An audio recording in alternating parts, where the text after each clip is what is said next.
She knew where the witch lived, but had never been there before. It was a terrible journey. First, she had to pass through a fierce whirlpool. Then came a slimy bog. The witch's house was in a wood beyond the bog. All the trees had long, slimy arms. When anything went past, they stretched out and caught it. She nearly turned back, but then she thought of the prince again, and this gave her courage. Twisting her long hair around her head, she swam swiftly until she came to the house. The house was made of bones. Ugly, fat, yellow snails crawled around. The witch sat, stroking a large toad. I know what you have come for, said the witch. You want legs like the humans instead of your beautiful tail. You are foolish, but you can have your wish. You hope that with legs, the handsome prince will begin to love you. The witch laughed so much the toad fell off her lap. I will tell you what you must do. You must take a magic drink and swim to the surface. Sit on the rocks and drink it. Your tail will split in two and turn into legs. It will be very painful. If you think you can stand the pain, I will help you. Oh, yes, I'm sure I can, said the little mermaid, thinking of the handsome prince. Remember, said the witch, once you turn into a human, you can never turn back again. If the prince doesn't marry you, you will never get a human soul. The day he marries someone else, you will die. You will become foam on the sea, like other mermaids. I still want to try it, said the little mermaid. One other thing, said the witch. You must pay me for the magic drink. I want the best thing you own. What is that? asked the mermaid. Your voice, said the witch. But if I have no voice, how will I win the prince? You will have to use your grace and charm and your beautiful eyes, said the witch. The little mermaid loved the prince so much. Sadly, she agreed to give away her voice. The witch set up a cauldron and it boiled and bubbled. When the magic drink was ready, it was crystal clear. Here it is, said the witch, handing her the bottle. At that moment, the little mermaid became dumb. She swam back through the horrid wood. No one tried to stop her. They were all afraid of the magic drink in her hand.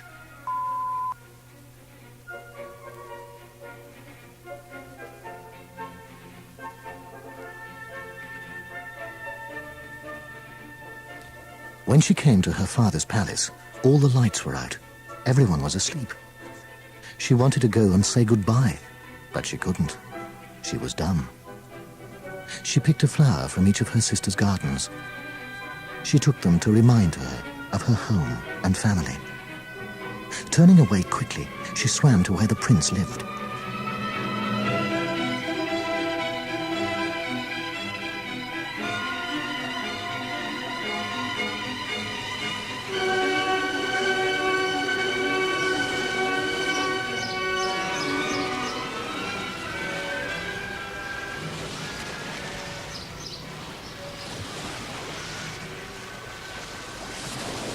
It was still dark when she got there.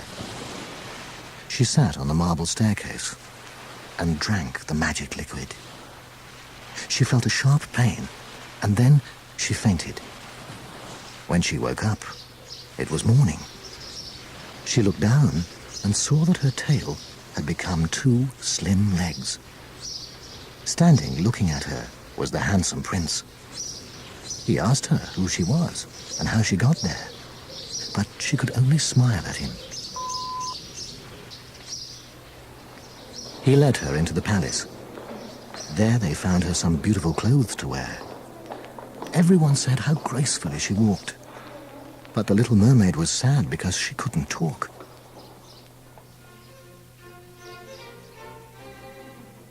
When a young servant girl sang, she was even sadder. She knew she used to have a voice far sweeter than that. But when the servant girls danced, she joined in. She danced better than any of them. She was so light and graceful, everyone stopped to watch her. The prince especially was enchanted. He said she must always stay with him. She slept in a nearby room. She went with him when he rode on horseback. She walked with him in the mountains. But all the time, her feet hurt her, as the witch had told her they would.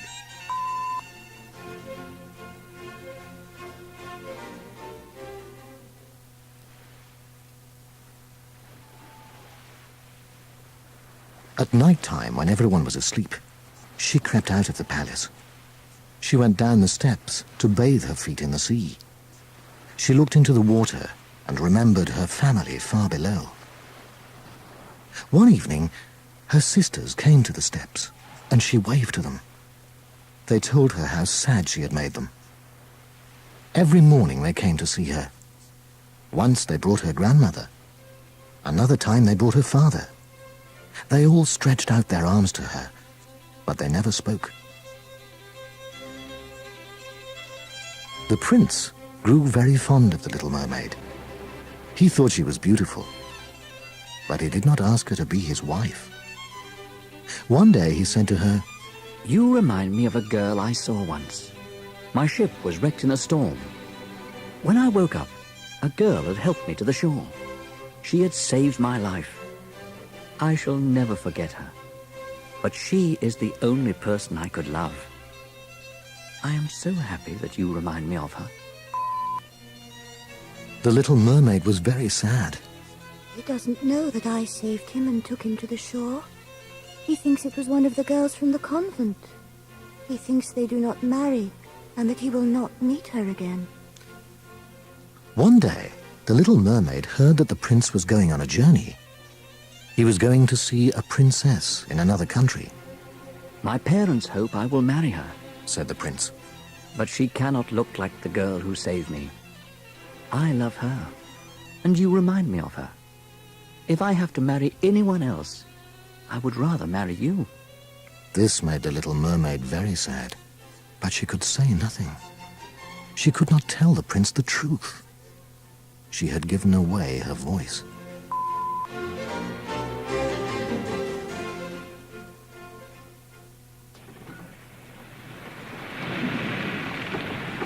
They travelled on a ship to the other country. Each night when everyone was asleep, her sisters swam up to see her. She waved and smiled to them. She could not tell them that she was happy with her prince.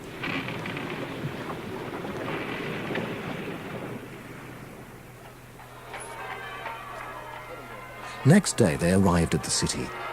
The church bells rang. There were processions in the street. But the princess had not arrived. She had been at a convent far away to learn how to be a princess. When she came, she was very beautiful. When the prince saw her, he was amazed. "You are the girl who saved my life," He said. He turned to the little mermaid and said, "I did not dare to hope that I would see this girl again. You must be happy too, for you have always loved me more than anyone else."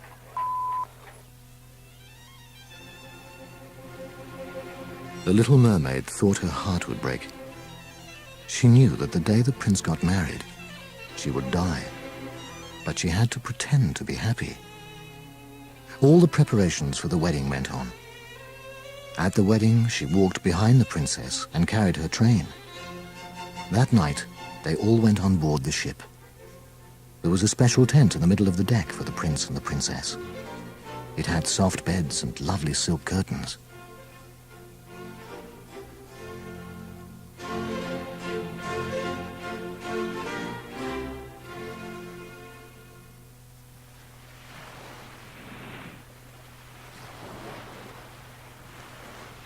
When it was dark, all the colored lamps were lit. Everyone danced. It looked just like the party the mermaid had seen so long ago. When everyone had gone to bed, the little mermaid leaned on the ship's rail. She looked at the sky. When the sun rose, she knew that she would die. Suddenly her sisters appeared. They looked very pale, and their long hair had gone. We gave our hair to the witch to use for magic, they said. She has given us this sharp knife. If you use it to kill the prince, you will become a mermaid again. Hurry, before the sun rises. The little mermaid took the knife. She went into the tent where the prince was asleep. She looked down at him, but she could not kill him. Instead, she took the knife and threw it. It fell into the sea, and the waves blazed with color where it landed. She took one last look at the prince. Then she threw herself into the sea. Slowly, she turned into foam.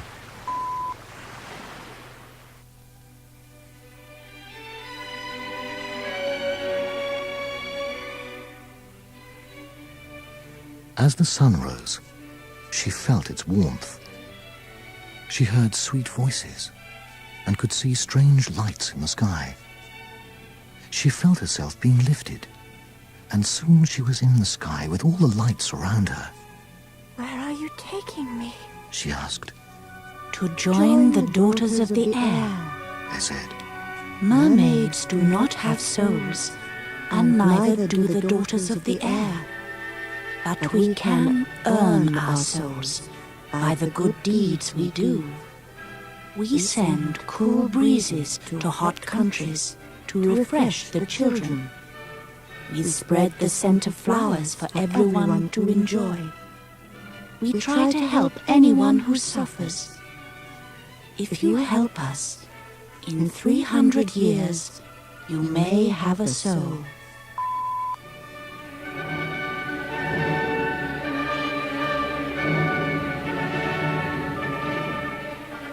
On the ship, the prince and princess were sad. They could not find the beautiful girl who could not speak. They looked at the sea, as though they knew where she had gone. They could not see the little mermaid smiling at them as she drifted past behind a cloud.